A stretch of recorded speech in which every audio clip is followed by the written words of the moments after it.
שלום יפות שלי, היום אנחנו נדבר על דבר כזה, איך לבנות מותן. אז איך בונים מותן?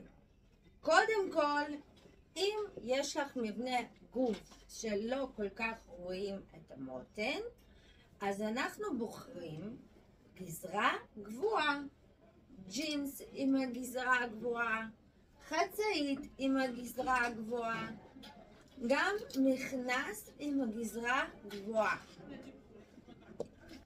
טיפ מספר 2, ברגע שאנחנו בחרנו את החלק התחתון שמתאים למבנה גוף שלנו עם הגזרה הגבוהה, חלק התחתון עם הגזרה הגבוהה, אנחנו יכולות להשתמש בבלייזר או במעיל שהוא קצר.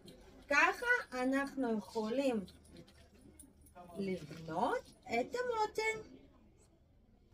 טריק מספר 3, אם הלכת על עליונית ארוכה, פשוט תאספי קצת שרוולים ושוב פעם כל התשומת לב יהיה על המותן. אז תעקבי אחריי, שימי לייק ותגלי המון טיפים של הסטיילינג.